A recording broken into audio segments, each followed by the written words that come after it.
Hey, everybody, welcome back to the podcast.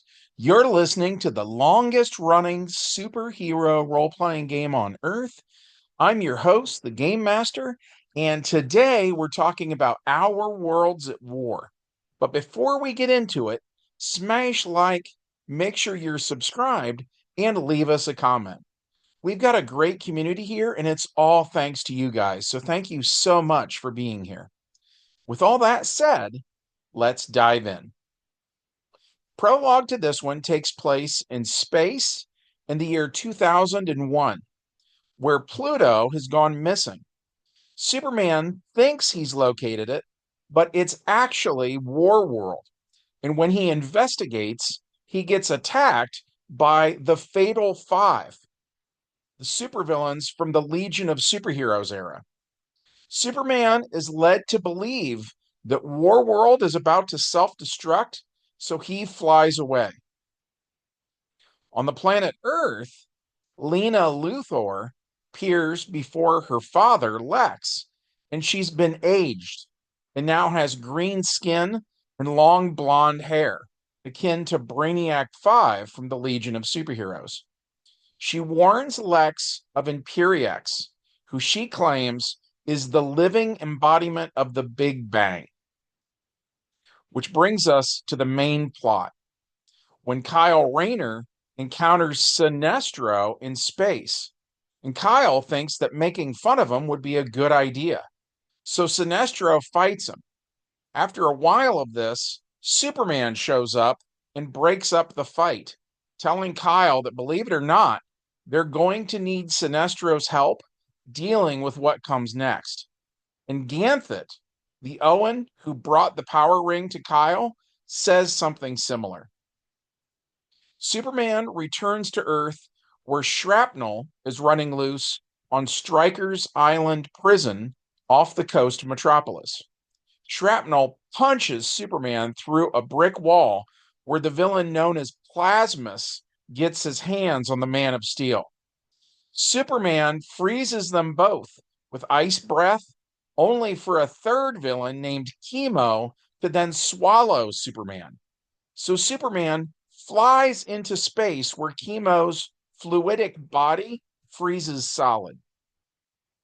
After that, Superman returns to Smallville, to the Kent farm, where he's reunited with his son, the 1980s Superboy, as well as Superboy's fiancee, the 1990s Supergirl, also known as the Earthborn Angel of Fire. They talk for a while, then Mongal and Mongol Jr. show up. These two are siblings, and they are also the children of the late Mongol Sr. They talk about the alien alliance that is beginning to form, and Mongal trains Supergirl how to fight better, while Mongol trains Superboy how to be stronger. Superboy had once used his super flare power, which used up every last bit of yellow sun radiation the cells of his body had ever absorbed. Mongol and Mongal use an alien gadget to recharge the yellow sun radiation in all the Kryptonians' bodies, saying they will need pre-crisis power levels to deal with Imperiex. Superboy and Supergirl ask who Imperiex is, and Mongol explains. Meanwhile, in the Middle East, where John Redbridge has assumed control of several countries after being exposed to the Lochnar, which corrupted him and turned his eyes the same shade of glowing green that the Lochnar is, he is approached by Graven, one of Darkseid's sons, and a red Hulk-sized alien known as Massacre, who used to travel the galaxy, killing as he pleased. John Redbridge has quite a harem now, and just a few of the harem girls here include Starfire of Tamaran and Maxima of Almerac. Meanwhile, Superboy and Supergirl meet with Young Justice to tell them what's going on, and Superboy gets into a fist fight with a de-aged Lobo. The new Wonder Girl, Cassandra Sandsmark, tries to break it up. But just then, the Linear Men travel back to this point in time and teleport Young Justice to Warworld, where Brainiac 13 has created an army of red tornadoes to use as his stormtroopers. Brainiac 13 refers to his machine empire as being threatened by Imperiex, who he calls the Great Disruptor. Superman and Mongul fly to space where they think they're fighting Imperiex, and it's a difficult battle. But to their dismay, it turns out this is merely a drone of Imperiex. The real deal, Imperiex Prime, is far more powerful. More similar drones of Imperiex scour the universe, coming to the home of Despera, known as the planet Kalanor. Despera is the daughter of the late Despero, and like all of her people, she has pink skin and a pink fin on her head, akin to the savage dragons. The Imperiex drones attack Kalanor, the former home of Despero, where elsewhere more drones attack Daxam, home of Mon-El. More still attack Almerac, the aforementioned home of Maxima, while others attack Tamaran, home of Starfire. Adam Strange teleports from world to world using the Zeta Beam technology and sees all this happening, then returns to Earth, where President George Bush has enacted Article X, thus drafting all the world's supers into the new All-Star Squadron. During World War II, President Roosevelt did something similar. President Bush also orders Doomsday to be transported where Imperiex Prime is.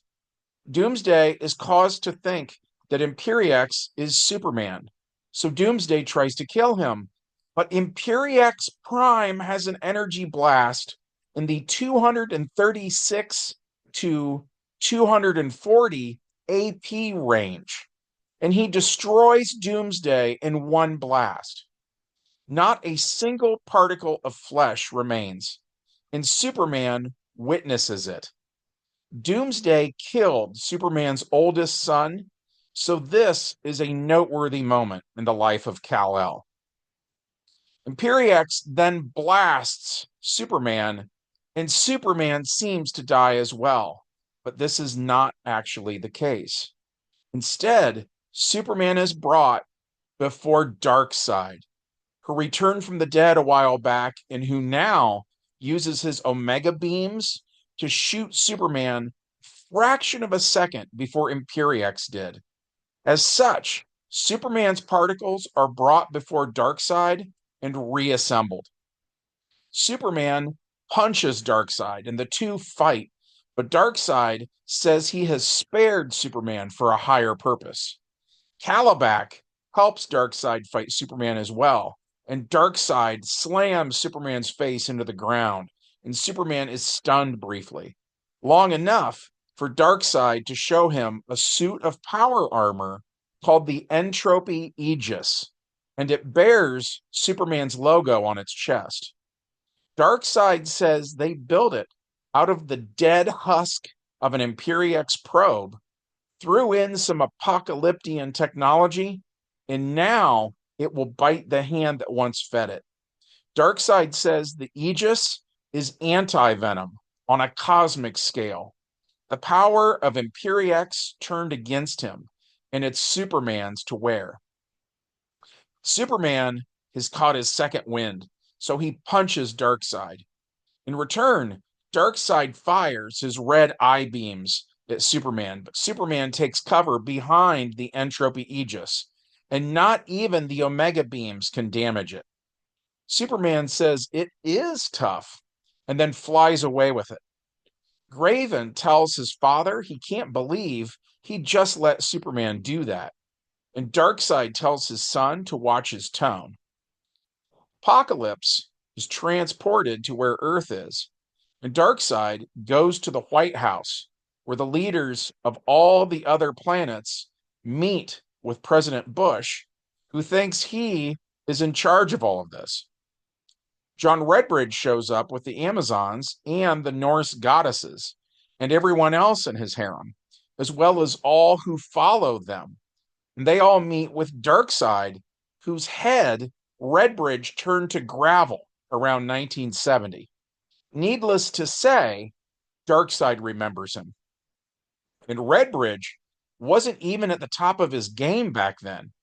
Once he got the Infinity Gauntlet, he healed some old wounds, so Darkseid thinks twice before starting a fight.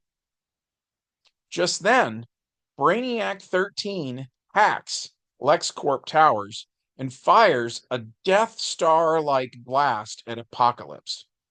The Denzians of Apocalypse tell Darkseid, and the Parademons swarm the Earth. Superman fights Darkseid some more, flying him off of Earth, slamming him into Apocalypse. As they fight, Graven looks on in amusement, because secretly, Graven has sided with Brainiac 13, who plans to possess the body of Imperiex in a similar way to how the original Brainiac had taken possession of the body of Lena Luthor. John Henry Irons, the hero known as Steel, now wears the Entropy Aegis, and he's fighting the forces of Apocalypse alongside the Shazam family, as does the Phantom Stranger, aka Hyperman from Kingdom Come, the son of that future's Superman and Wonder Woman, who can travel through hypertime, alternate timelines, and what ifs. As they fight the Denzians of Apocalypse, the robotic army of Brainiac 13 attacks as well. And despite how much damage the heroes can do, it's just not enough. Brainiac infects the mind of Superman and forces him into the sun, where his cells soak up ridiculous levels of yellow sun radiation. So he emerges looking like a cosmic version of the Human Torch with only one thought: kill Imperiex. John Redbridge remembers what his counterpart from the Terran Empire told him last game about how chaotic all of this is, and every person who dies today, that death will be Redbridge's fault.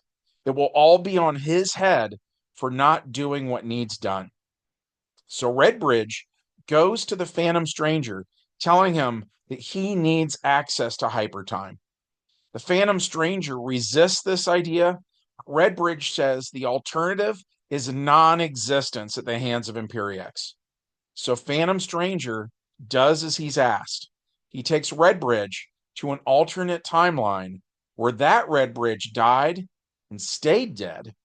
And in this timeline, there still exists the Infinity Gauntlet from Marvel Comics. Redbridge also finds the Source Key from DC Comics. And between them, he goes into full-on God mode and returns to face Imperiex, who throws a black hole at Redbridge. But Redbridge subs his unlimited omnipower for dispersal so that he's phased out and immune to the pull of the black hole. Then, on Redbridge's turn, he subs omnipower for time travel and banishes Imperiex to the final moment of the universe in the distant future, where Imperiex is obliterated by the Big Crunch at the end of time. The war is won, and the sun-sized mothership of Imperiex is terraformed into a brand new planet called Terra Alpha, outside of Earth's solar system. Which brings us to the epilogue. John Redbridge and the other supers go to the White House, where George W. Bush gives a speech about how they served their country well, and how the All-Star Squadron's mission is not yet over, and how America will call on them again soon to deal with other threats to freedom. But Redbridge speaks up and says America is no more, and freedom is a thing of the past. He says he's lived on Earth for roughly 8,000 years, watching these stupid humans wage war after war, accomplishing nothing in their short, meaningless lives. And for far too long, he's gone along with it. Fought in every war there ever was, watched entire generations rise up only to be cut down for nothing. Bush tries to argue with him, so Redbridge turns him to stone, saying his services will no longer be required. Because this is the Terran Empire now. And we leave this one on a cliffhanger. We thought it was entertaining. Hopefully you did too. If so, smash like, hit subscribe, and leave us a comment. From everybody here at the longest running superhero role playing game on Earth, we hope you have a good one, and we'll see you in the next adventure. Bye.